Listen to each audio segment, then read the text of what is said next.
Assalamualaikum.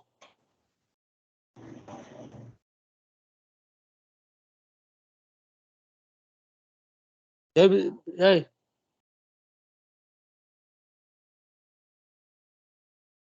Apa Mbak Maya dimulai acaranya?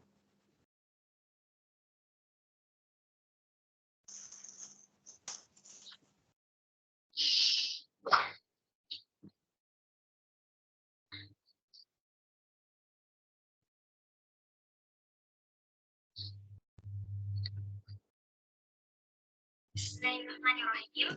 Assalamualaikum warahmatullahi wabarakatuh. Waalaikumsalam warahmatullahi wabarakatuh. Segala puji dan puji kita haturkan kepada Allah Subhanahu wa Ta'ala yang telah melimpahkan nikmat dan karunia-Nya sehingga kita bisa berkumpul di seminar online ini dengan sehat walafiat.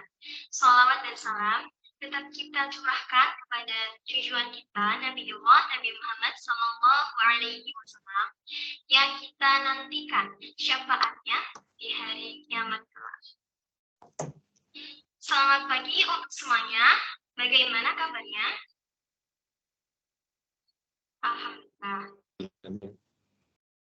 Kami ucapkan selamat bergabung kepada peserta dan yang terhormat Insinyur Alfian Usman, MPMH, selaku Ketua Asosiasi Perguruan Tinggi Seluruh Indonesia, yang kami hormati Profesor Dr. Muhammad Faleh Ridwan, selaku Presiden Universal International of Professional Management, perwakilan Indonesia, yang kami hormati Dr. Honoris Causa Imam Bihri Marsono MSI, yang kami hormati pula Dr. Sandiaga Salahuddin Uno, selaku Menteri Pariwisata dan Ekonomi Kreatif, dan juga yang kami hormati seluruh peserta seminar online pada pagi hari ini.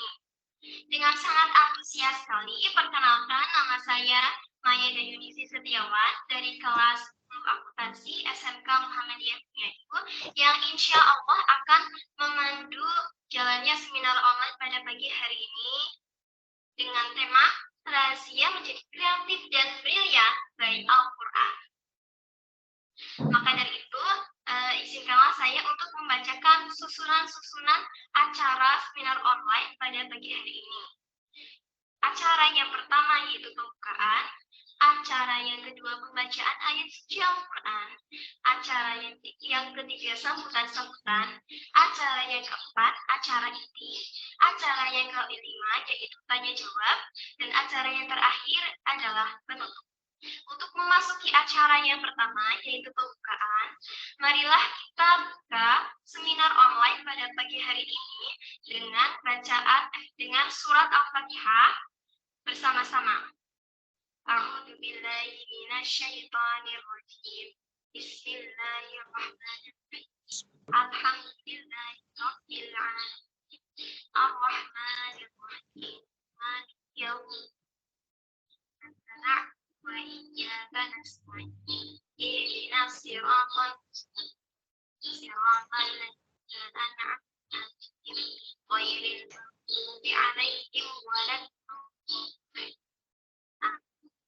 Memasuki acara yang kedua yaitu bacaan ayat suci Al-Quran yang akan dibacakan oleh Saudara Rahmat Al-Hafiz. Kepadanya dipersilahkan.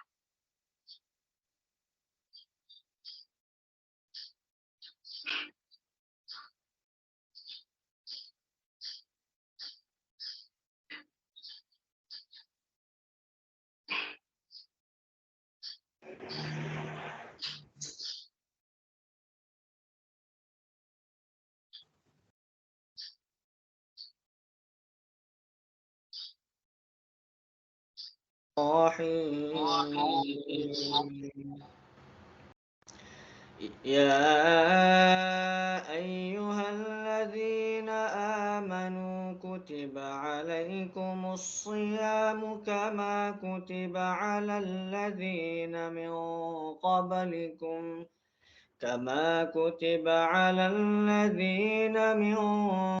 قبلكم لعلكم تتقون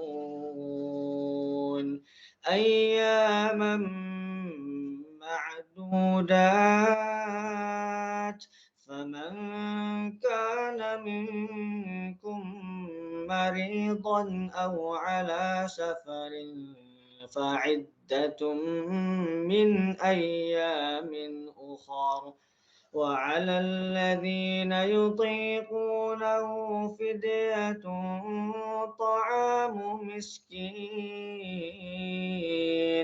فمن تطوع خيرا فهو خير له وأن تصوموا خير لكم إن كنتم تعلمون شهر رمضان الذي أنزل فيه القرآن هدى للناس وبينات من الهدى والفرقان فمن شهد منكم الشهر فليصمه ومن كان مريضا أو على سفر فعدة من أيام أخر يريد الله بكم اليسر ولا يريد بكم العسر ولتكملوا العدة ولتكبروا الله على ما هداكم ولعلكم تشكرون صدق الله العظيم.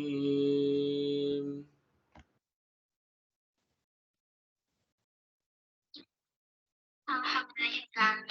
Terima kasih kepada saudara Rahmat Al-Hafiz yang telah melayangkan bacaan Al-Qur'annya.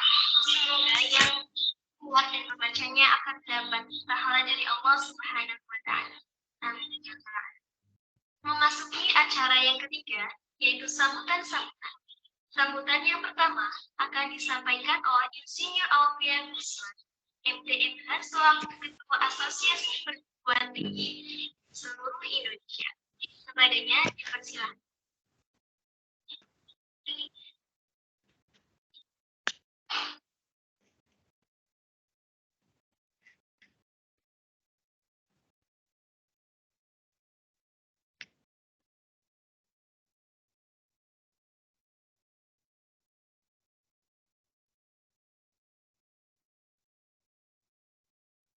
Masih di mute, Pak. Masih di mute mic-nya.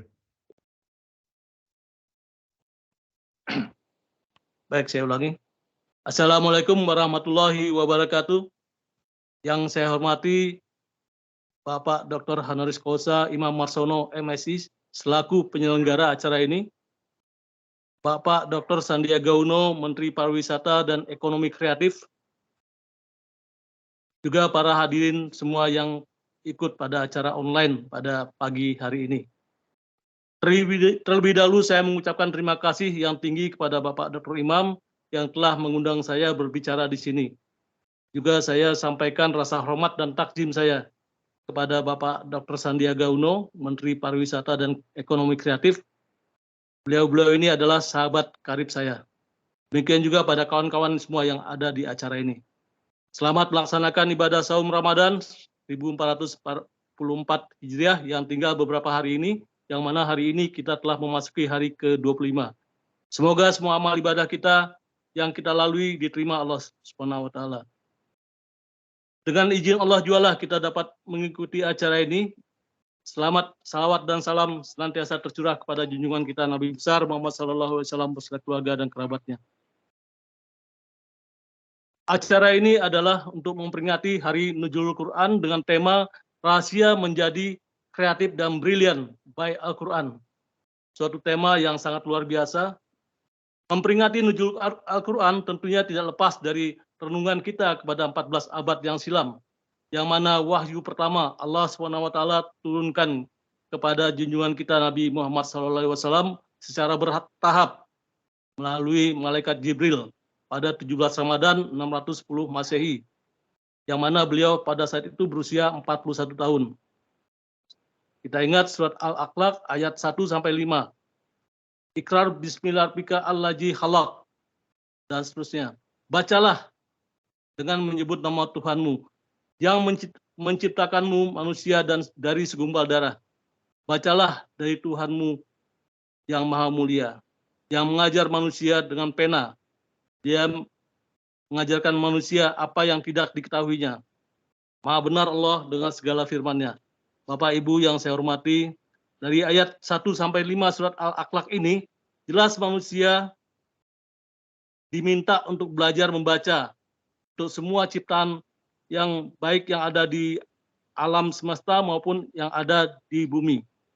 Jadi Allah memerintahkan kita untuk membaca, belajar. Kalau kita interpretasikan itu semua, sehingga Al-Quran itu akan menjadi referensi atau jawaban atas semua temuan sains dan teknologi yang ada saat ini.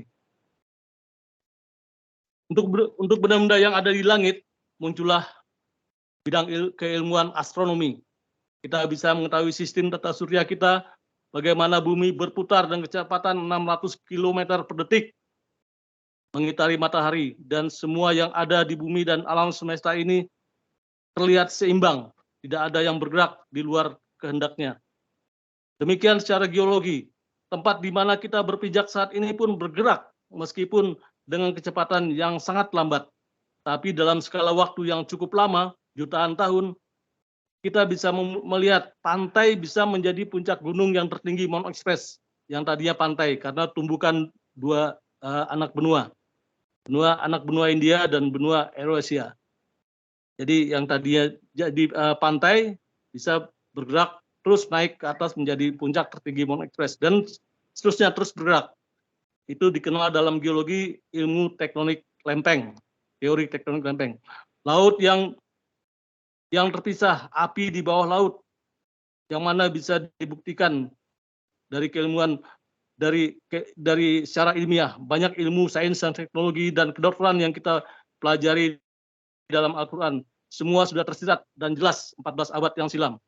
Tidak salah Michael Hart menempatkan Nabi Muhammad di urutan pertama dari 100 manusia yang berpengaruh di dunia. Jadi sangat jelas sebagai umat Islam kita harus hidup sesuai dengan Al-Quran, surat Al-Akhlaq.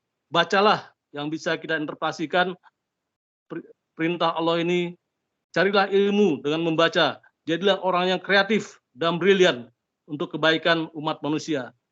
Tidak salah banyak orang-orang non-muslim yang terkemuka di dunia menjadi mualaf setelah memahami kandungan isi Al-Quran. Mari kita tingkatkan terus semangat ketakwaan kita kepada Allah SWT untuk meraih ridho Allah dalam melaksanakan amanah yang Allah berikan kepada kita untuk sebesar-besarnya kepentingan sesama umat manusia. Banyak sekali peristiwa pada bulan Ramadan ini, antara lain penaklukan kota Mekah 20 Ramadan 630 Masehi, Perang Badar 17 Ramadan 624 Masehi. Dan di Indonesia sendiri adalah proklamasi kemerdekaan RI pada 9 Ramadan 1364 Hijriah atau bertepatan dengan 17 Agustus 1945. Jadi di bulan Ramadan ini momentum kebangkitan umat Islam itu sangat jelas dan kita harus tegakkan itu dan bagaimana kita menjadi manusia yang kreatif dan brilian secara Al-Quran. Demikian kurang lebihnya. Mohon maaf. Wabillahi taufiq wal hidayah. Wassalamualaikum warahmatullahi wabarakatuh. Terima kasih. Terima kasih kepada Bapak Insinyur Alfian Usman MTMH yang telah menyampaikan sambutannya. Sambutan yang kedua akan disampaikan oleh Profesor Dr. Muhammad Saleh Ridwan, PhD, selaku Presiden Universal International of Professional Management perwakilan Indonesia. Kepada Bapak Muhammad Saleh Ridwan, dipersilahkan.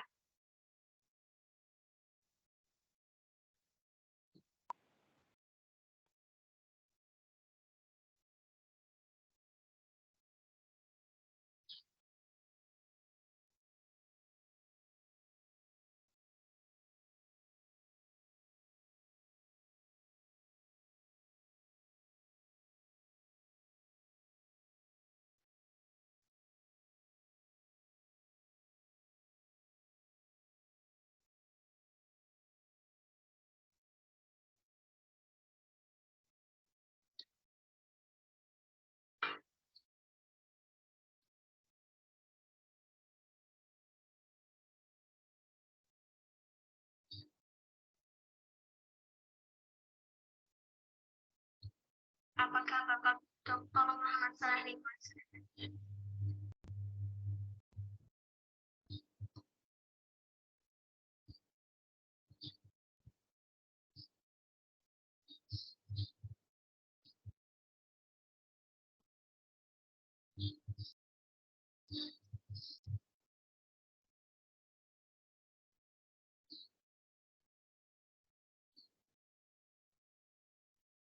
Baik, karena mungkin Dr. Muhammad Saleh Ridwan belum hadir, kita langsung saja melanjutkan ke acara yang keempat, yaitu acara inti. Ceramah yang pertama akan disampaikan oleh Dr. Honoris Causa Imam Mihri Malsona MSI dengan tema Multi dan Meta membacakan kecerdasan Al-Quran. Kepada Bapak Imam Mihri Malsona dipersilahkan. Sebelumnya saya akan membacakan kurikulum vitae. Nama Imam Heri Malsona, SPD MSI, tanggal lahir Semarang 5 Februari 1969, status nikah 1 istri 3 anak, pekerjaan pensiunan Pemda Provinsi Jawa Tengah, alamat Jalan Gedung Batu Utara 3, RT 3 RW 7 nomor 10. Assalamualaikum warahmatullahi wabarakatuh. Kecamatan Sumatera Barat, kode pos 50148, Kota Semarang, Provinsi Jawa Tengah. Riwayat pendidikan, SD Negeri Bongsari 2 lulus 1981, MTS Al-Khairiyah 1 lulus 1984, SMA Negeri 7 Semarang lulus tahun 1987, kuliah di IKIP Negeri Semarang 1988 sampai 1989, jurusan Bahasa Prancis tidak selesai.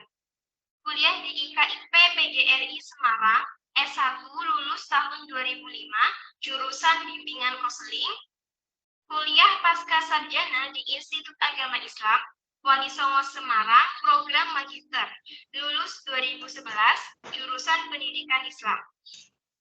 Pengalaman bekerja dimulai pada staf PNS di Distrik Jateng tahun 1989 sampai dengan 2003. Kemudian diakhiri menjadi konsultan pembangunan Gubernur Jawa Tengah 2018.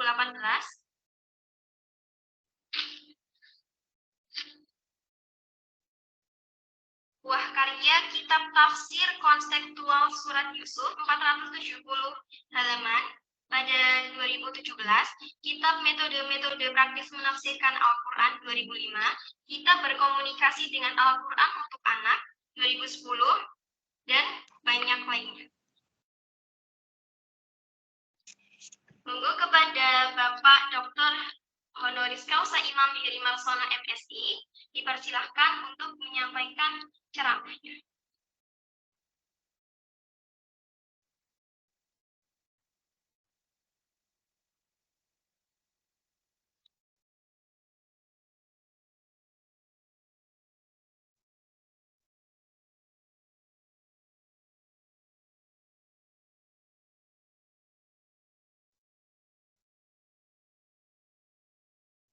Baik. Alhamdulillahirrahmanirrahim. Alhamdulillahirrahmanirrahim. Alhamdulillahirrahmanirrahim. Assalamualaikum warahmatullahi wabarakatuh.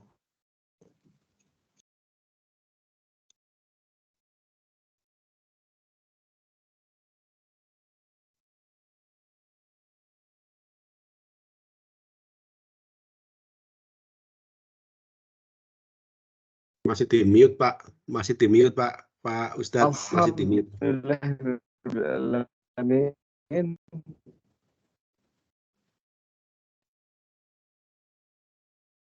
Pada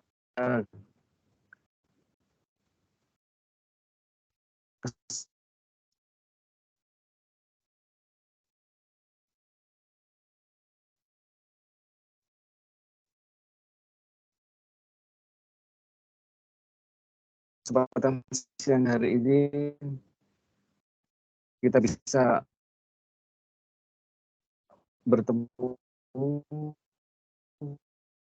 dalam rangka untuk memperingati Nuzul Quran. Mudah-mudahan acara ini bisa bermanfaat bagi kita semua untuk meningkatkan kualitas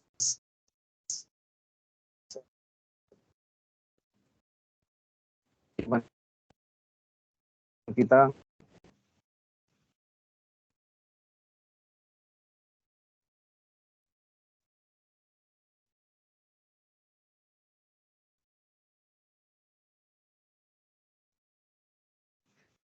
Kualitas keilmuan kita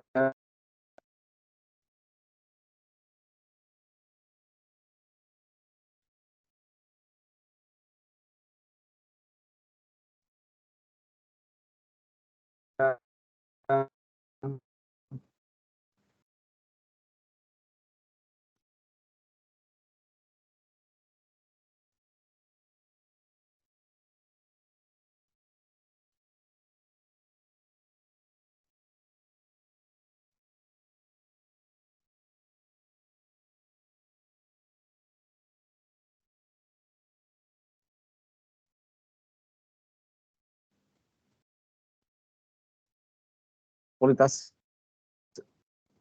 amal soleh kita dan kualitas ketakwaan kita.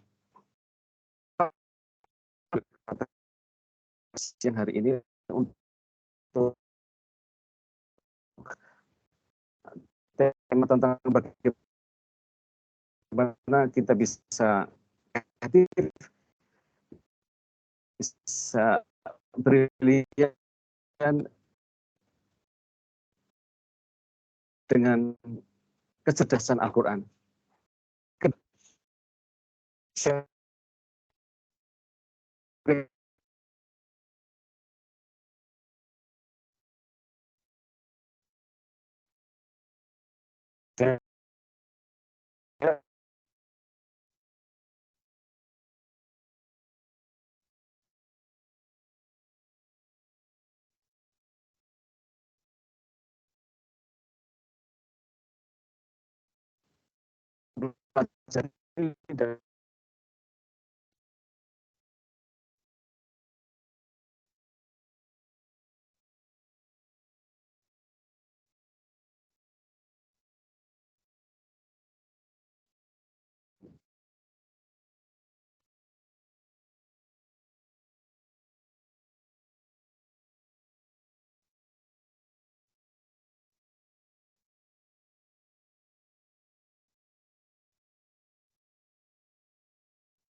Maaf Mbak Maya, nggak terdengar apa-apa ini. Sepertinya di mute ya.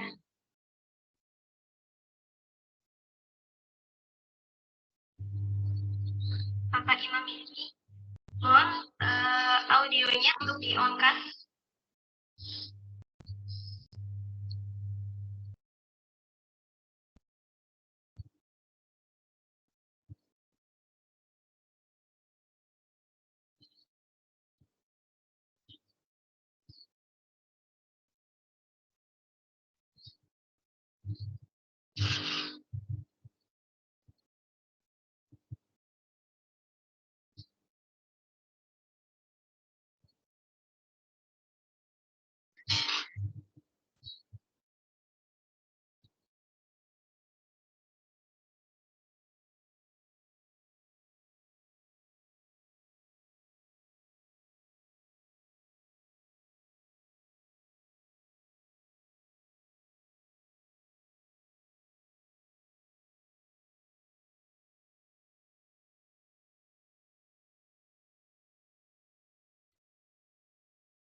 Dan Bapak Imam Heri, silahkan menyampaikan ceramahnya.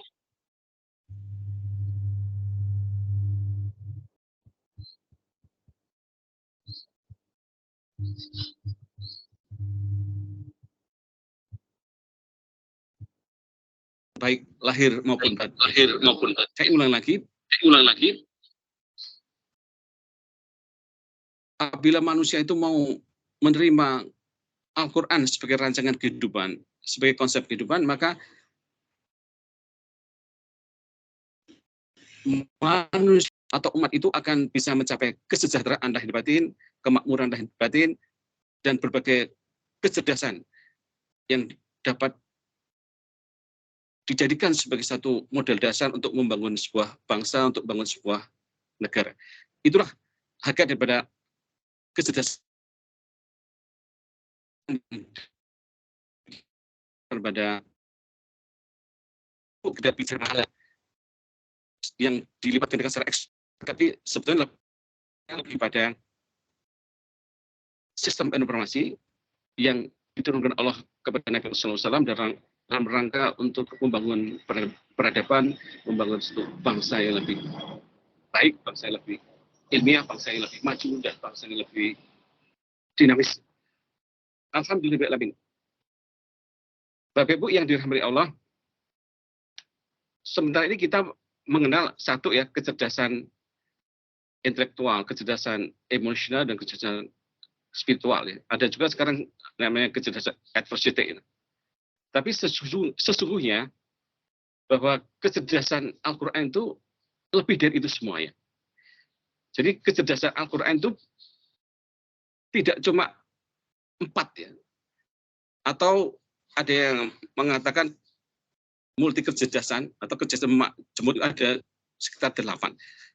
Tapi sebetulnya saya pernah menghitungnya itu ada sekitar 16 yang saya temukan dalam Al-Quran. Jadi ketika seseorang itu memahami Al-Quran, maka dia akan bisa memiliki minimal itu 16 kecerdasan. Asalkan dia dalam membaca Al-Quran itu tidak sekedar dibaca, dihafalkan, tapi juga dimengerti, difahami, dihayati, dan dilaksanakan. Nanti Allah akan membimbing melalui malaikat Jibril untuk memiliki berbagai kecerdasan itu.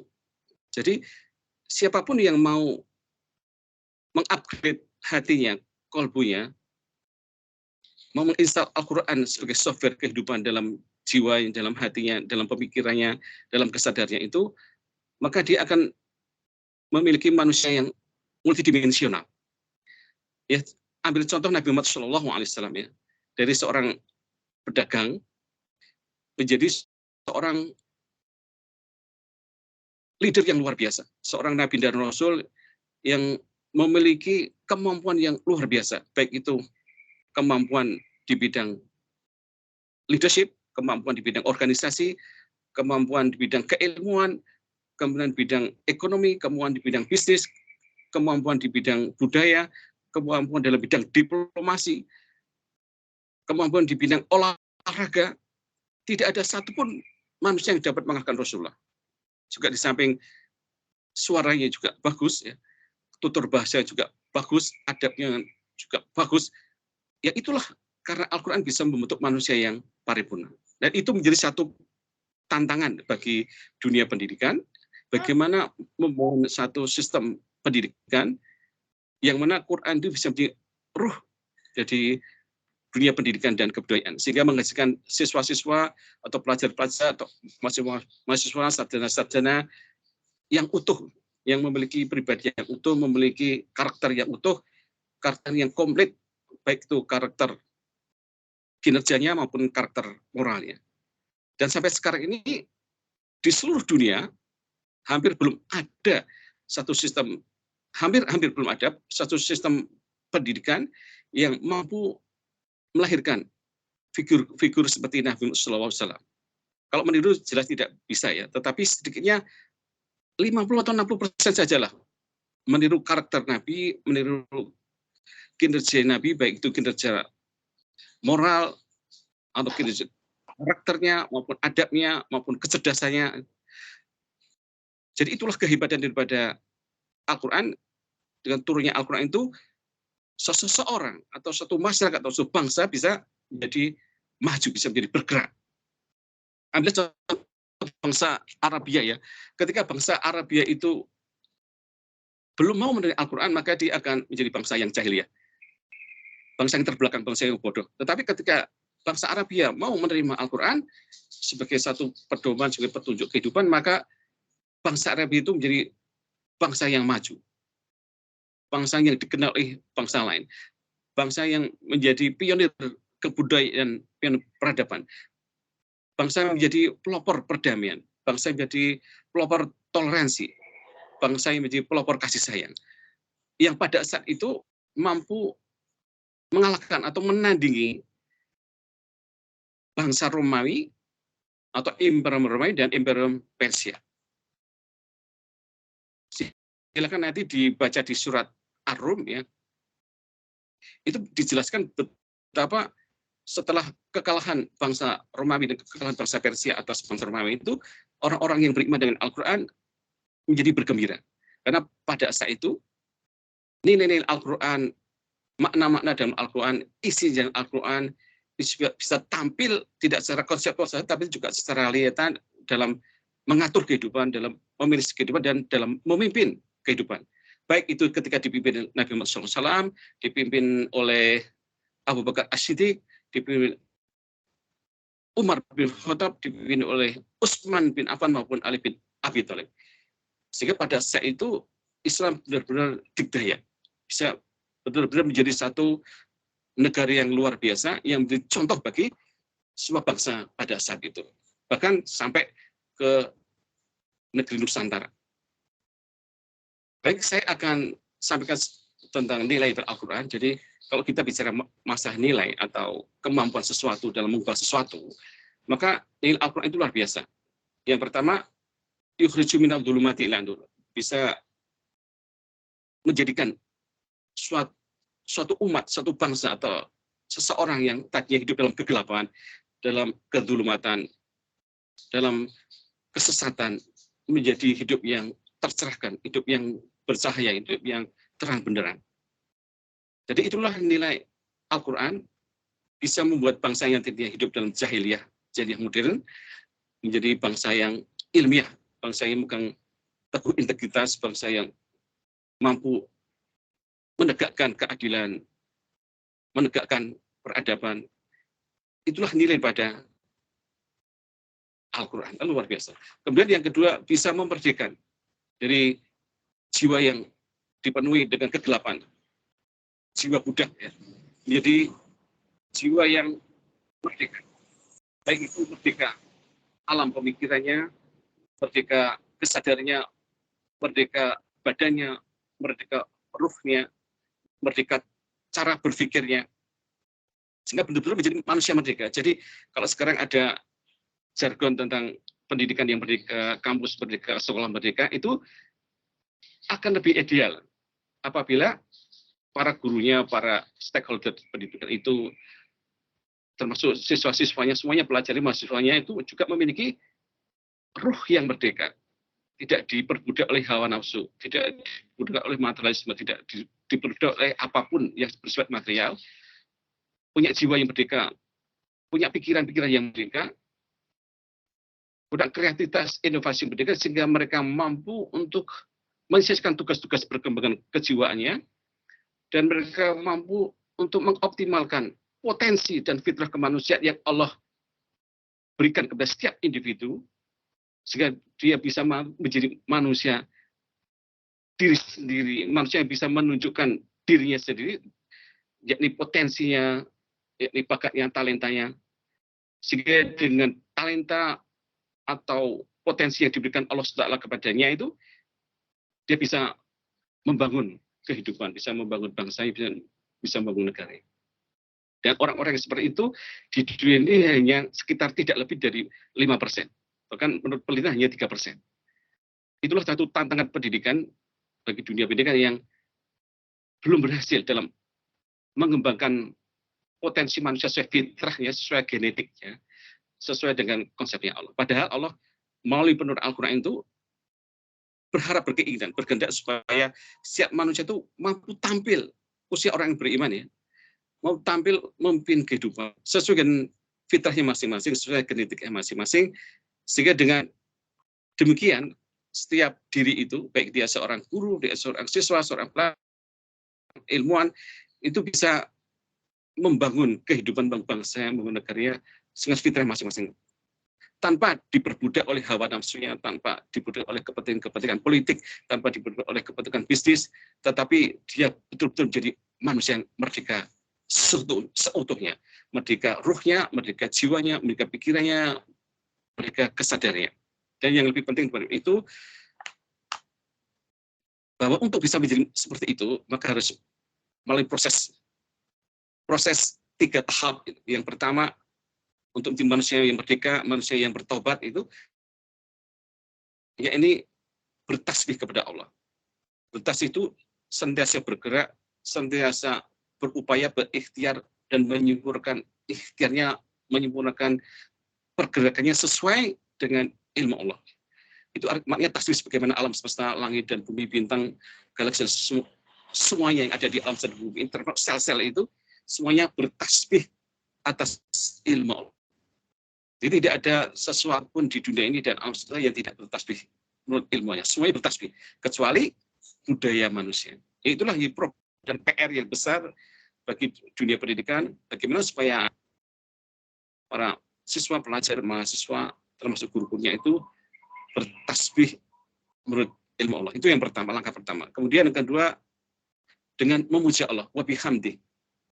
Wa bihamdi itu memuja Allah itu alhamdulillahirabbil alamin. Memuja Allah yang Rabbul Alamin, yang menciptakan alam semesta. Dan pemujaan kepada Allah itu yang disebut dengan kesederhanaan adorasi itu. Di surah Al-Fatihah 2 itu juga secara vertikal, juga secara horizontal. Secara vertikal memuja Allah dengan banyak-banyak membaca Asmaul Husna misalnya begitu. Dan secara horizontal itu memuji manusia. Karena Rasulullah SAW pun sering memuji istrinya, putrinya, dan sahabat-sahabatnya. Jadi memuji manusia juga penting. Karena apa? Karena kalau kita memuji seseorang, maka seseorang itu akan merasa percaya diri. Tapi kalau sebaliknya, kalau kita itu menghina orang lain, maka orang itu akan merasa rendah diri. Dan ini tidak kondusif bagi dunia pendidikan. Ya. Maka banyak-banyaklah para guru, para dosen itu memuji mahasiswanya, memuji pelajarnya atau siswanya, agar dia merasa menjadi seorang manusia yang dihargai, yang dimuliakan dan dihormati. Bahkan Allah pun memuliakan anak-anak Adam di daratan di lautan. Dan sudah semestinya kita sebagai pemangku pendidikan itu memuji murid-murid kita, memuji rekan-rekan kerja kita dengan memberikan penghargaan-penghargaan yang layak. Kemudian yang ketiga, langkah ketiga adalah istighfar. Istighfar itu tidak sekedar membaca astagfirullahaladzim, tapi istighfar itu maknanya lebih dari itu. Istighfar itu maknanya adalah merevolusi diri kita, mengubah nilai-nilai lama yang dekaden, yang jumud, yang tidak kreatif, yang tidak inovatif, menuju nilai-nilai baru, yang progresif, nilai-nilai baru yang baik, yang produktif, yang positif, yang efektif dan efisien, yang berdasarkan Al-Quran wa Sunnah Rasul. Itu mana istighfar. Jadi istighfar tidak sekedar ucapan verbal saja, tapi juga realita dan tindakan-tindakan yang nyata. Ada perubahan-perubahan cara berpikir, cara bekerja, cara memanage, cara memanfaatkan waktu, cara mengontrol diri, dan sebagainya. Banyak sekali aspeknya dalam merubah diri kita. Kalau setiap diri itu mau merubah seperti itu, maka suatu masyarakat juga akan berubah. Kalau masyarakat mau merubah sesuai dengan nilai-nilai. Jadi perubahan-perubahan itu diawali dari istighfar, kemauan dan kemampuan untuk bisa merubah hidup, itu langkah yang paling penting dalam membuat diri kita, masyarakat kita, bangsa kita akan menjadi lebih baik dan lebih bermartabat. Dan kalau bisa melalui langkah itu, langkah yang berupa tasbih, tahmid, memuji Allah dan memuji manusia, kemudian merubah kita, merevolusi diri kita, merevolusi masyarakat kita, maka pasti Allah akan menerima taubat kita. Kalau Allah menerima taubat kita, atau dalam skala nasional, taubat nasional, maka bangsa ini, bangsa Indonesia akan menjadi bangsa yang maju. Bangsa yang menjadi patron bangsa lain. Bangsa yang menjadi inspirator dari bangsa lain. Bangsa yang menjadi leader bagi bangsa-bangsa dan negara lain. Tetapi kalau tidak melalui 3 langkah itu, maka tidak akan mungkin. Tidak akan mungkin bangsa ini keluar dari permasalahan ekonomi, permasalahan politik, permasalahan budaya, akan tetap seperti ini terus. Ini akan menjadi satu tantangan bagi umat Islam yang mau mengimani Al-Quran, yang mengaku memiliki pedoman Al-Quran, bahwa tugas membuka Al-Quran itu bukan tugas yang ringan, tetapi tugas yang sangat berat. Karena setan-setan pun kepingin supaya kita itu jauh dari Al-Quran. Sehingga kalau mereka itu tahu kalau kita jauh dari Al-Quran, mereka akan menjadikan kita sebagai kawannya, dan mereka akan bersikap moderat dengan diri kita. Kalau sudah seperti itu, dia akan mungkin terjadi satu perubahan. Maka oleh karena itu, mari kita memahami Al-Quran, mengerti Al-Quran, mencoba mengekspresi isinya, kandungan-kandungan mutiara yang ada di dalamnya. Karena isinya Al-Quran begitu luas. Jadi isi Al-Quran itu ada 2. Satu yang berupa sistem informasi, yang kedua berupa energi. Sistem informasi itu dijelaskan di surah Ar-Rahman, ya. A'udzubillahi minasyaitonir rajim. Bismillahirrahmanirrahim. Ar-Rahman 'allamal Qur'an, khalaqal insan, 'allamahul bayan. Asy-syamsu wal qamaru bihusban, wan najmu wasy-syajaru yasjudan, was-samaa'a rafa'a wa wada'al mizan, alla tadghaw bil mizan. Wa aqimul wazna bil qisti wa la tukhsirul mizan, ya. Jadi siapa Ar-Rahman itu? Yani Allah yang memiliki karakter Ar-Rahman, karakter jalaliyah. Yakni Ar-Rahman adalah yang mengilmukan Al-Quran, yang mengajarkan Al-Quran. Jadi Allah di sini perannya sebagai alim, yang pengilmu, yang mengilmukan Al-Quran kepada manusia. Satu ilmu, tidak ada ilmu lain kecuali ilmunya itu. Satu informasi di Al-Quran, di mana ilmu Allah itu satu dengan lainnya, itu saling terkait. Istilahnya di dalam surat An-Nur ayat 1, itu adalah ayatum bayinat, ayat yang saling menjelaskan. Jadi kalau kita memahami isi Al-Quran, maka satu ayat dengan ayat lainnya itu saling menjelaskan, saling menerangkan. Tidak ada ayat yang sendirian, tidak ada. Satu ayat pasti dijelaskan ayat lain, sehingga membentuk satu. Kalau manusia itu mau menjadi satu dalam memilih kehidupannya, dalam menerangkan suatu ilmu, itu juga akan utuh. Sehingga yang terjadi adalah manusia yang utuh. Utuh jiwanya, utuh pemikirannya, utuh kesadarannya, utuh perilakunya. Kita tidak mengharapkan, atau lembaga pendidikan tidak mengharapkan manusia yang memiliki ilmu yang tinggi, atau gelar yang tinggi, tetapi suka mencuri, tapi culas, tapi tidak kreatif, tapi tidak punya kepedulian. Sedangkan ilmu Allah itu mengajarkan, di samping memiliki ilmu yang tinggi, ilmu yang dalam, ilmu yang luas, tapi juga memiliki akhlak yang baik, memiliki kepedulian, memiliki kasih sayang, memiliki kedamaian dalam hatinya, memiliki cara-cara berpikir yang baik, memiliki visi yang jauh ke depan, memiliki tanggung jawab moral, tanggung jawab sosial, memiliki integritas. Itulah yang diharapkan Allah. Jadi manusia yang utuh. Dan manusia yang utuh itu manusia yang komplit itu, baik jiwanya, raganya, baik psikisnya, soulnya, atau fisiknya, itu hanya terjadi apabila software yang ada dalam hatinya, dalam pikirnya, dalam jantungnya, Itu isinya tentang ilmu Allah. Jadi ilmu Allah sebagai drive yang menggerakkan pikirannya, menggerakkan hatinya, menggerakkan perilakunya, menggerakkan sikapnya. Tetapi kalau isi dalam pikirannya itu, di dalam hati itu bukan ilmu Allah. Ilmu itu bersumber dari materialisme, bersumber dari naturalisme, atau bersumber dari idealisme, baik itu barat maupun timur, maka pasti saya bisa pastikan dia tidak akan mungkin menjadi manusia yang utuh. Maka banyak sekali manusia yang di dunia ini yang kelihatannya aja dari tampak luarnya itu baik, tampak luarnya itu alim, tetapi sebetulnya dia menyimpan penyakit disintegritas. Maka jangan heran, jangan kaget kalau di dunia ini banyak sekali orang-orang yang kelihatannya alim, kelihatannya soleh atau solehah, kelihatannya itu orangnya juga baik, tetapi ternyata tersangkut kasus moral, kasus korupsi, dan sebagainya. Itu akibat karena salah tanggapan ilmu. Jadi yang lebih penting daripada itu adalah bagaimana kita bisa membangun keilmuan yang sesuai dengan Al-Quran. Jadi ilmu yang original, yang sesuai, yang bersumber secara metodologis dari Al-Quran. Itulah penjelasan daripada alam Al-Quran. Ar-Rahman, alam Quran, khalaqal insan, dia Allah yang menciptakan manusia. Alamahul bayan, dan dia Allah yang mengajarkan al-bayan. Al-bayan itu adalah rangkaian keterangan yang ilmiah yang menerangkan tentang seluruh ilmu ada di jagat raya.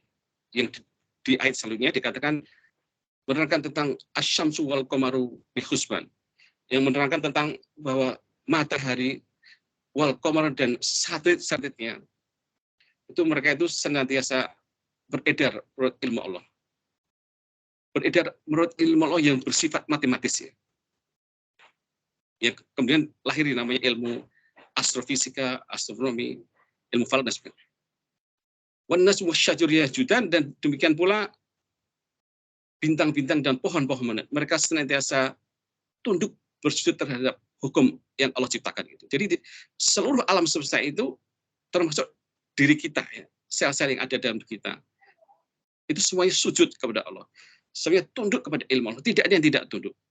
Yang tidak tunduk, yang tidak bersujud adalah budaya.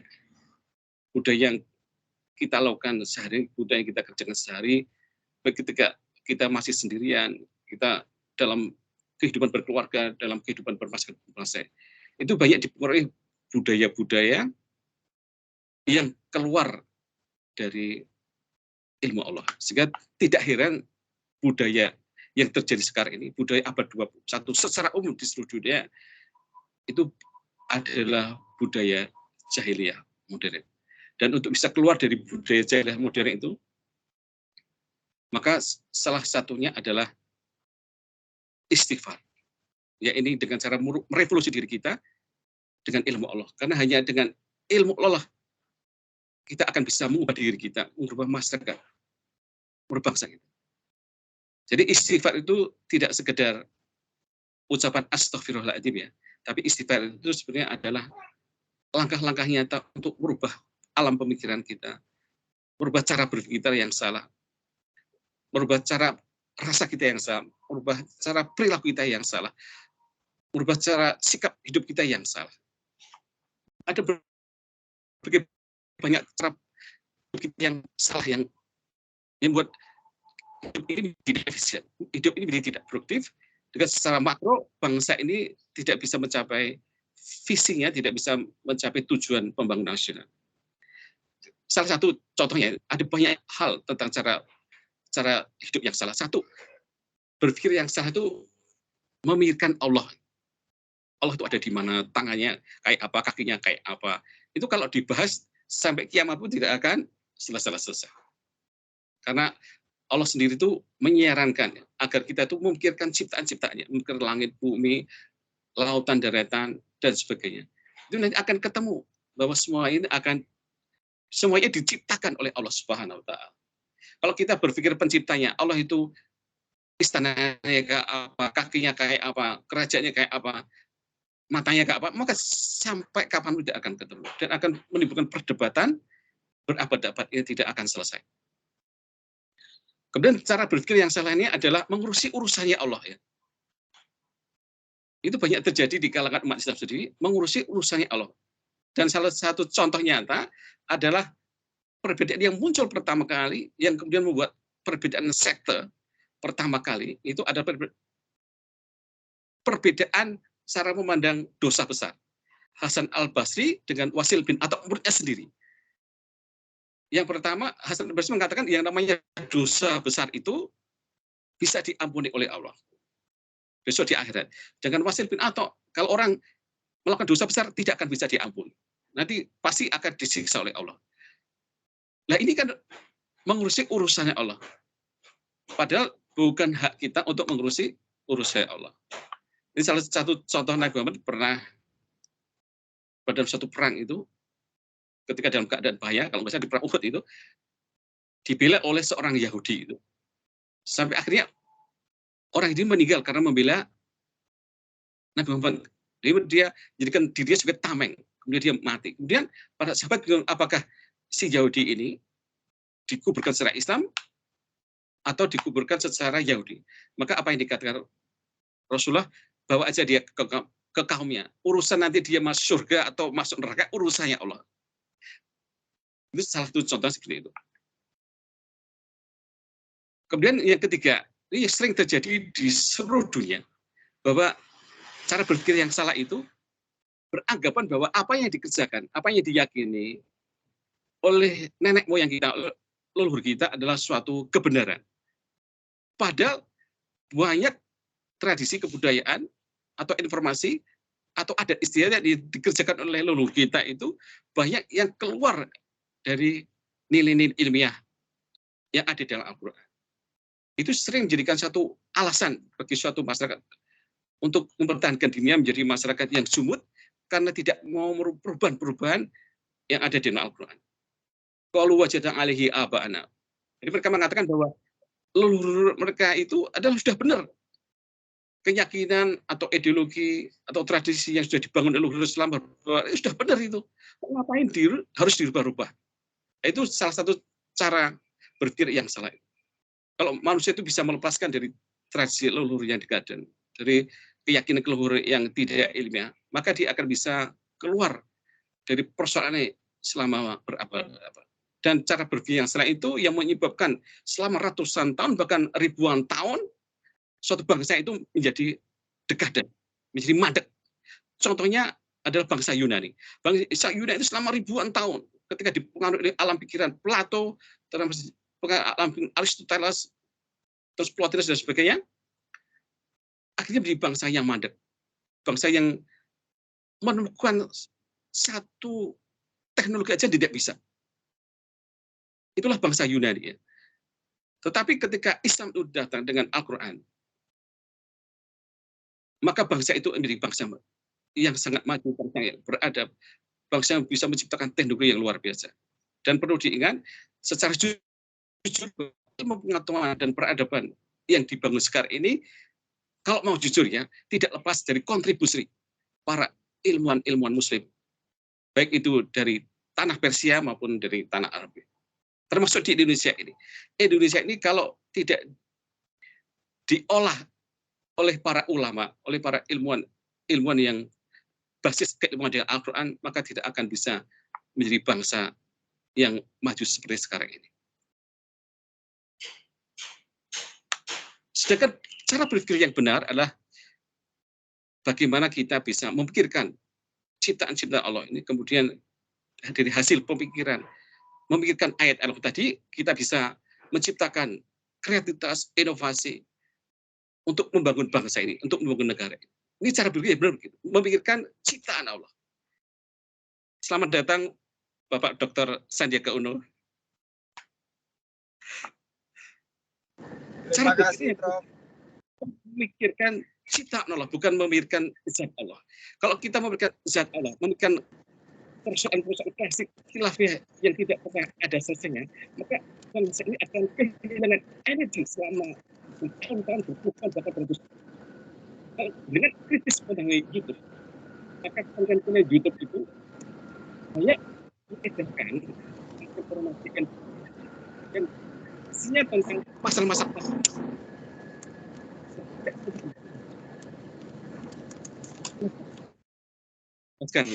diri kita dengan Al-Quran, maka Allah akan otak kita, hati kita. Bahkan kita bisa menciptakan hal-hal yang baru yang dibutuhkan bangsa ini. Saya ulang lagi, kalau kita mau menginstal hati kita, pikiran kita dengan Al-Quran, maka ada minimal dulu, ada 16 kecerdasan yang kita miliki. Baik itu kecerdasan spiritual, kecerdasan emosional, kecerdasan interpersonal, kecerdasan adoration, kecerdasan adversity, kecerdasan linguistik, kecerdasan verbal, kecerdasan intelektual, kecerdasan logik matematik, kecerdasan untuk membangun peradaban, untuk membangun kehidupan. Itu akan bisa terinstal dalam diri kita dalam satu paket. Itulah luar biasa di Al-Quran. Dan itu contohnya Nabi Muhammad SAW. Dan mohon maaf, saya tidak ingin menunjukkan diri saya. Saya dulu mahasiswa yang IPK-nya sangat rendah. Tetapi alhamdulillah setelah saya mau menerima Al-Quran, mau jadi Al-Quran sebagai pedoman hidup saya, menginstal software Quran dalam jantung saya, alhamdulillah saya bisa menemukan sekitar 14 ilmu baru. Yang terakhir itu adalah genetika Al-Quran. Jadi alhamdulillah saya bisa memetakan gen manusia melalui Al-Quran. Bahkan saya bisa melihat seseorang, memedia seseorang tanpa tahu orang itu siapa, hanya dari tanggal lahirnya. Termasuk dalam merancang gen sebuah bangsa, negara itu sudah ada di dalam Al-Quran. Jadi misalkan bangsa Indonesia itu ya, itu bagaimana keadaan bangsa Indonesia dan nafsu di masa depan itu, genetik bangsa Indonesia itu sudah ada di dalam Al-Quran. Misalkan bangsa Indonesia lahir tanggal 17 Agustus 45. Tanggal 17 itu adalah surat Al-Isra atau Bani Israel. Maka takdirnya bangsa Indonesia itu silahkan baca di surat Al-Isra atau Bani Israel. Dan nasib bangsa kita memang tidak lebih dan tidak kurang seperti bangsa Bani Israel. Bersuku-suku, berbangsa-bangsa, memiliki pikiran-pikiran yang baik, memiliki pikiran yang cerdas, tapi banyak ngelnya. Dipimpin oleh orang-orang yang baik tidak mau. Sukanya mereka mengeluarkan subjektifnya sendiri-sendiri. Mengeluarkan pandangannya sendiri-sendiri. Tidak mau diatur dengan ilmu Allah. Akhirnya yang terjadi adalah bangsa ini yang terdiri berbagai macam suku bangsa itu saling konflik horizontal yang tidak pernah berakhir. Kapan itu akhirnya? Ini yang terjadi di negara kita. Ini, bangsa ini perlu keluar dari masalah ekonomi, masalah budaya, masalah politik. Tidak ada jalan keluar selain bangsa ini harus dituntun, dibimbing oleh Al-Quran. Kalau ini bangsa ini mau menerima Al-Quran, saya yakin 10% bangsa ini akan menjadi bangsa yang maju, bangsa yang hebat, yang bisa menjadi pion peradaban, yang bisa menjadi pemimpin bangsa-bangsa, termasuk bangsa Amerika, bangsa Rusia, bangsa China. Asalkan bangsa Indonesia mau bertobat, dan langkah-langkahnya sudah saya jelaskan tadi, mau bertasbih, dan mau bertakmid kepada Allah, dan mau beristighfar. Kalau langkah ini mau dilampaui oleh bangsa kita, insya Allah bangsa Indonesia ke depan nasibnya akan jadi baik. Saya kira itu yang bisa saya sampaikan Bapak Ibu, ya, karena waktunya sudah mepet sekali. Mohon kesempatan bagi Bapak Dr. Sarden Uno untuk menyampaikan pandangan-pandangannya. Kurang lebihnya saya mohon maaf. Akhirul kalam, Assalamualaikum warahmatullahi wabarakatuh.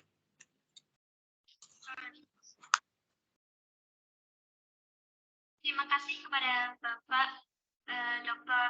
Hadar Kausar, Imam Heri Marsono, yang telah menyampaikan ceramahnya kepada kita semua. Semoga ilmu yang beliau sampaikan dapat kita terapkan dan bisa kita renungkan dengan baik. Untuk ceramah yang kedua akan disampaikan oleh Dr. Sandiaga Salahuddin Uno selaku Menteri Pariwisata dan Ekonomi Kreatif. Kepada beliau dipersilahkan. Baik, bismillahirrahmanirrahim. Assalamualaikum warahmatullahi wabarakatuh. Waalaikumsalam. Salam sehat, salam Indonesia sejahtera, adil dan makmur, baldatun thayyibatun warabun ghafur. Salam penuh semangat, alhamdulillahirabbil alamin, wal aqibatul muttaqin, wala udwana illa 'alad dhalimin. Allahumma sholli ala sayidina Muhammad wa ala alihi wa ashabihi ajmain. Yang saya hormati Profesor Dr. Muhammad Saleh Ridwan PhD, Presiden dari Universal Institute of Professional Management Perwakilan Indonesia. Yang saya hormati Bapak Imam yang baru saja memberikan materi. Yang saya hormati Dr. Tri Laksono MPD MKom, Rektor Universitas IFET Semarang, Dr. Andes Haji Hono Sejati SH MHUM, Rektor Universitas Jenderal Sudirman Ungaran, Insinyur Alfian Usman, MTMH, Ketua Asosiasi Perguruan Tinggi Seluruh Indonesia, Dr. Muhammad Anik, LC, MSI, Wakil Direktur Sekolah Tinggi Ilmu Al-Quran Demak. Ini keluarga kami banyak berasal dari Demak.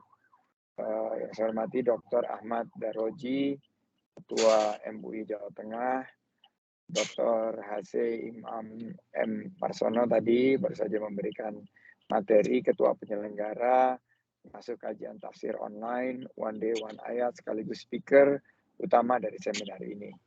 Saya terima kasih, syukran kasiran, sudah diundang di acara yang luar biasa ini, Seminar Rahasia Menjadi Kreatif dan Brilian by Al-Quran. Saya awali dengan pantun pembuka. Beli takjil di warung Pak Arif. Ternyata waktu berbuka masih lama. Hari ini kita berjumpa di seminar yang sangat inspiratif untuk semarakan nuzulul Quran nan mempesona. Terima kasih Pak Jumiko juga yang telah hadir. Puji syukur kehadirat Allah Subhanahu wa taala, kita dalam keadaan sehat. Di hari ke-25 bulan suci Ramadan ini mengikuti seminar Rahasia Menjadi Kreatif dan Brilian by Al-Quran. Salawat dan salam selalu tercurah kepada junjungan kita, Nabi besar Baginda Rasulullah Sallallahu Alaihi Wasallam, Nabi besar Muhammad Sallallahu Alaihi Wasallam. Semoga lebih saatnya nanti di yaumil akhir. Amin. Ya Rabbal Alamin. Menjadi brilian artinya mampu merangkul sesama, bukan mengabaikan orang-orang di sekitar. Jadi brilian itu bukan brilian sendiri, tapi kita brilian bersama-sama. Dan menjadi kreatif itu juga bukan mengabaikan budaya yang kita miliki. Yang sudah baik kita teruskan, yang seandainya masih belum sempurna kita perbaiki. Dan Al-Quran yang diajarkan oleh baginda Rasulullah Sallallahu Alaihi Wasallam selalu senantiasa menjadi tuntunan kita dalam kehidupan, dalam aspek apapun, karena di dalamnya terdapat rahmat, kemuliaan, dan keberkahan. Maka sejatinya kita semua, khususnya saya pribadi, terus mengingatkan untuk berupaya membaca dan mengamalkan nilai-nilai Al-Quran. Doa sapu jagat yang selalu kita gunakan, kita panjatkan pada setiap selesai sholat fardu.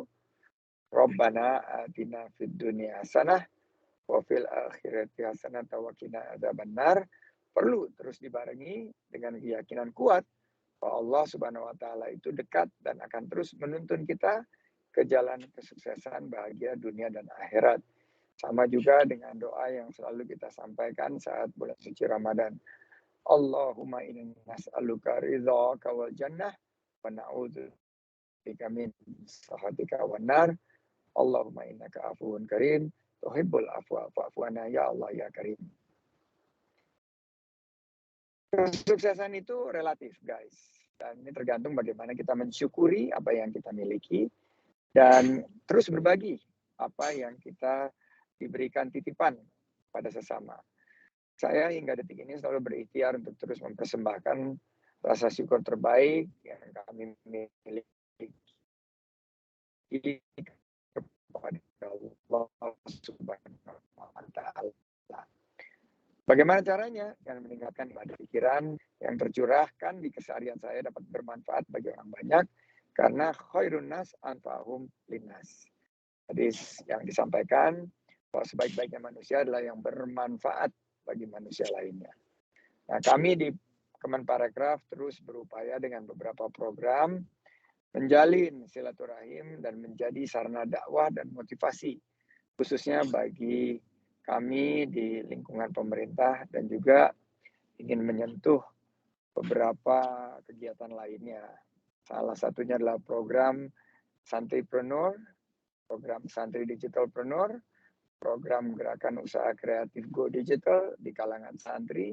Ini terus mengembangkan skill dan potensi para santri untuk berkarya. Agar mereka bukan hanya berakhlakul karimah, tapi mereka juga bisa menciptakan lapangan kerja yang berkualitas dengan berlandaskan Al-Quran dan Sunnah. Oleh karenanya, saya mengajak seluruh peserta seminar ini tinggal 5 hari lagi memanfaatkan hari-hari terakhir di bulan Ramadan.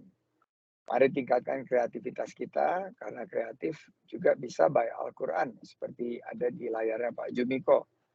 Tadi kita dapat dari Pak Imam, bagaimana kalau kita niatkan semuanya dilandaskan dengan Al-Quran, kita mampu menggembleng diri kita, mampu memompa semangat kita mencapai kesuksesan hakiki setelah lulus dari madrasah Ramadan tahun ini.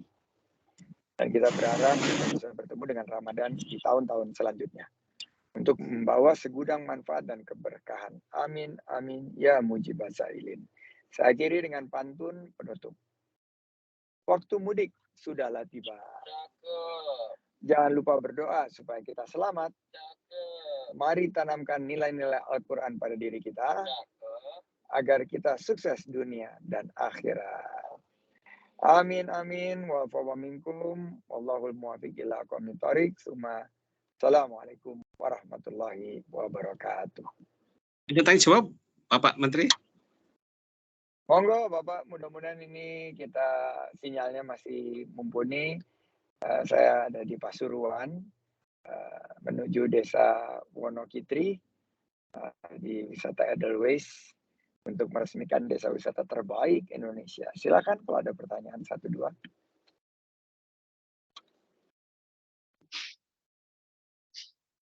Terima kasih kepada Monggo. Bapak Dr. Sandiaga Uno yang telah menyampaikan materinya kepada kita semua. Semoga Bapak selalu diberi kesehatan, panjang umur, dan dilancarkan segala urusannya oleh Allah Subhanahu wa Ta'ala. Amin. Amin, amin. Terima kasih Maya. Syukran. Syukran Maya. Iya, Pak. Kami. Untuk acaranya kelima, yaitu acara tanya jawab bagi bapak-bapak dan ibu-ibu yang mempunyai pertanyaan, monggo bisa disampaikan.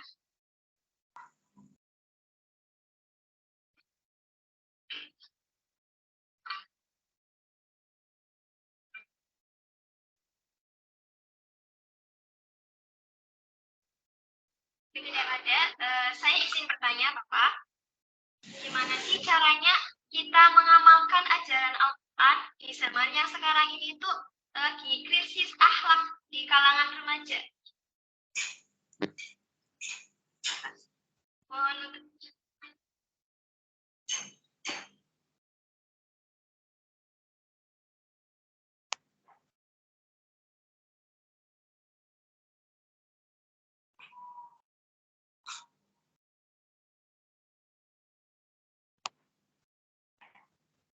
Oh, Pak Imam.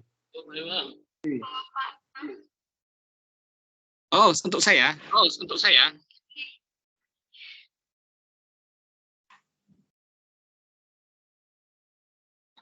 Alhamdulillahirrahmanirrahim. Baik.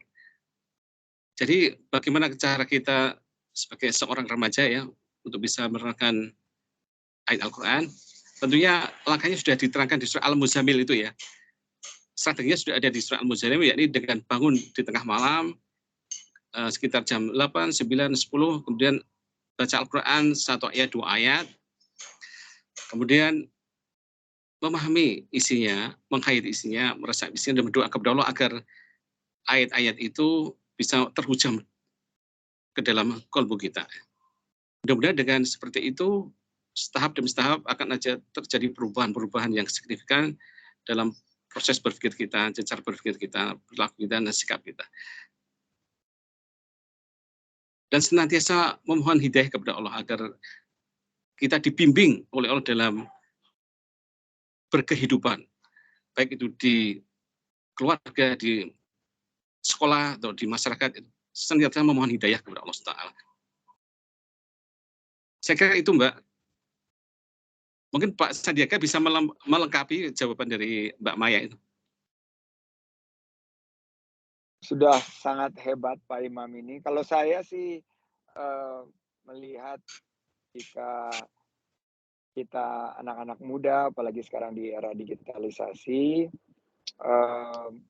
krisis akhlak ini memang nyata di hadapan kita karena kita justru tidak mentadaburi Al-Quran dan tidak meneladani pola hidup Rasulullah SAW. Bagaimana caranya balik lagi ke akhlakul karimah? Mudah sekali, karena kita sudah ada contohnya. Kalau kita mau berakhlak yang baik, ya kita berkumpul sama orang-orang yang berakhlak baik. Kalau kita mau wangi, kita kumpulnya sama penjual minyak wangi, penjual parfum. Kalau kita mau akhlakul karimah, ya kumpul sama orang-orang yang berakhlak baik. Karena pergaulan itu sangat berakibat kepada degradasi daripada akhlak kita. Saya selalu mendorong semangat FAS, Fatonah, Amanah, Sidik, dan Tablik.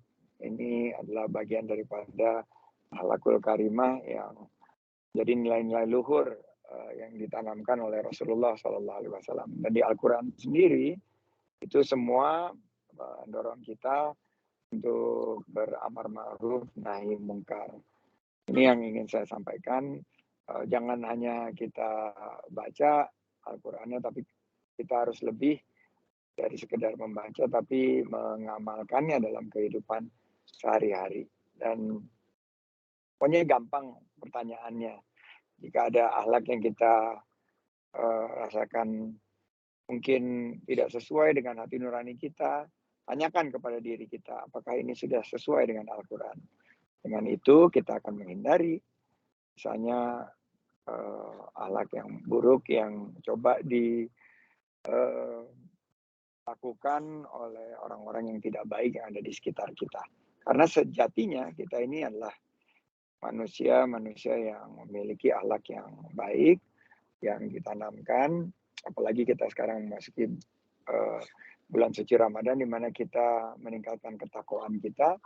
Jika kita sudah ada di penghujung, nanti kita masuki hari Idul Fitri, kita kembali kepada fitri kita, kepada fitrah kita sebagai insan yang berakhlakul karimah. Sukses untuk Mbak Maya dan teman-teman. Be the best you can be. Sukses. Izin Mbak Maya, saya ingin menambahkan sedikit. Silakan Pak Alfian. Jadi dalam katakan mengenai remaja tadi, itu saya juga melihat itu kenakalan remaja saat ini sudah mungkin sudah meningkat ya. Kita lihat geng-geng motor itu, Pak Sandi, Pak Imam, itu saya kira itu pendekatannya harus mulai dari orang tua dan lingkungan sekitarnya, lingkungan yang dekat dengan akhlakul karimah tadi, dengan masjid. Jadi masjid-masjid ini harusnya sudah mulai membina, meningkatkan semangat remaja untuk hidup secara Al-Quran gitu. Coba kita lihat masjid-masjid semua Pak yang ada sekarang ini, dimanapun saya kira. Tapi ada beberapa masjid yang mendekati hari raya itu bertahan, bahkan tidak kurang jamaahnya. Tapi semua tuh maju ke depan Pak, jadi makin susut. Dan anak-anak remaja lebih banyak di luar pada di masjid. Nah ini mungkin peran orang tua terutama yang lebih dekat dengan remaja, anak-anak itu harus lebih berperan di situ. Karena bagaimana mereka bisa berkumpul 50 orang dengan motor Pak, dengan bawa senjata tajam itu, menakut-nakutin orang, bahkan membacok orang segala macam itu, dan itu terjadi di banyak kota Pak. Mau di Surabaya, di Medan, di Jakarta, banyak tempat. Dan itu kelihatannya sudah menjadi menjadi tren sekarang ini, tren anak muda sekarang ini. Nah, itu kembali kepada yang tadi Pak Sandi bilang, kembalilah kepada akhlakul karimah tadi. Kita kembali ke masjid. Jadi remaja-remaja ini selama bulan Ramadan ini harusnya digembleng tadi, setuju saya. Jadi digembleng di masjid, Pak. Jadi jangan dibiarkan mereka di luar masjid. Jadi kembalikan mereka kepada Al-Quran. Dengan mendalami Al-Quran sedikit demi sedikit dan seterusnya, akhirnya mereka akan menjadi manusia insan yang memiliki akhlak yang baik, yang sejalan dengan Al-Quran tentunya. Itu tanggapan Betul, saya, Pak. Maya, Betul. Pak Sandi. Betul Pak Alfian, Terima saya ada data ini ya. Ya. Selama bulan suci Ramadan lebih dari 400 tawuran terjadi Masya antar Allah. remaja. Padahal ini ada perang sarung, ini ada teman saya cerita ini, Husnul Yakin dari daerah Rorotan, bahwa anak-anak muda itu energinya berlebihan gitu loh. Terus akhirnya Subhanallah. karena tidak dipandu, tawuran meningkat dan semuanya berawal dari pergaulan. Jadi memang itu sudah ada panduan sebetulnya kalau kita bergaul orang-orang mau sukses ya gaulnya sama orang-orang sukses. Kalau orang suka tawuran itu kan berarti mereka mengajak rekan-rekannya semua dan kita tidak menghalangi, malah kita memberi ruang. Nah, kemarin saya di remaja Masjid Cut Mutia.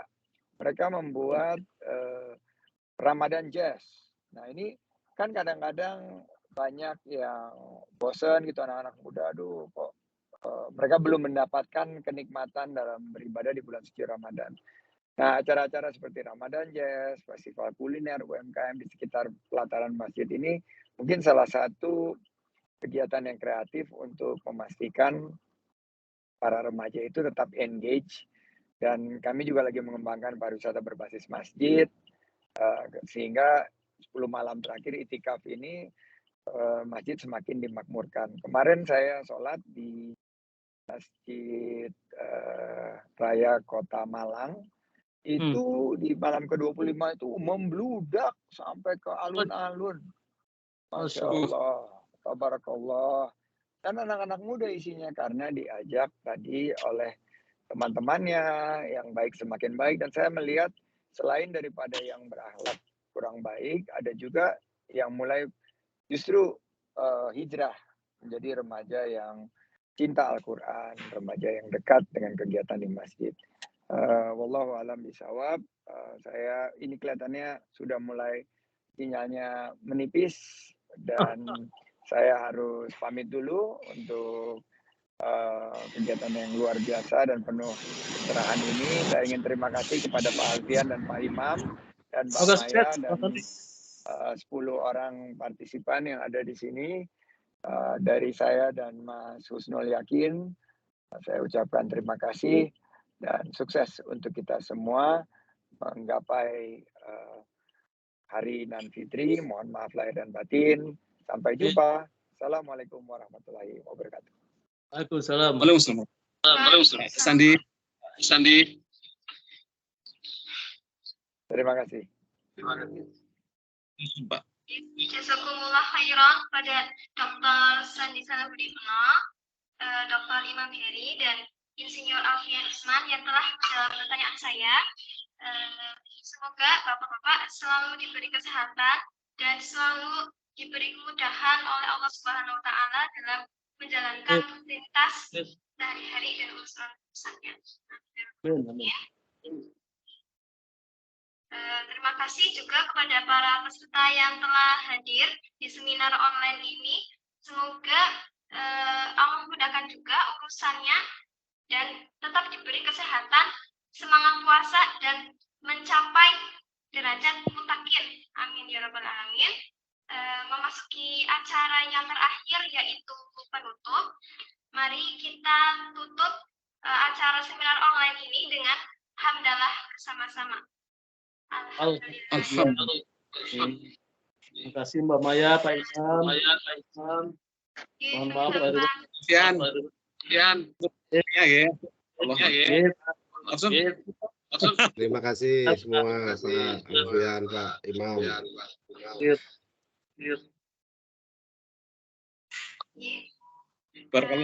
Sampai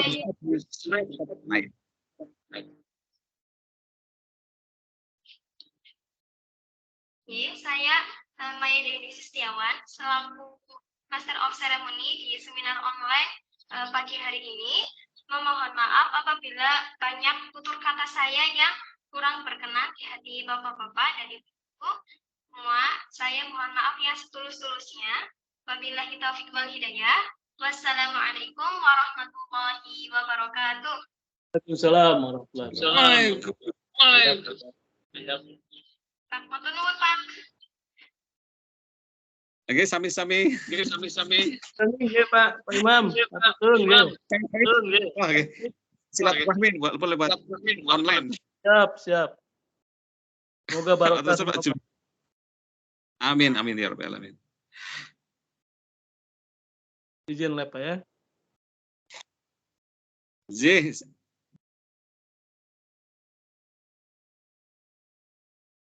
Berapa Pak Jumiko yang di acara seminar online ini? Ada 10 Pak.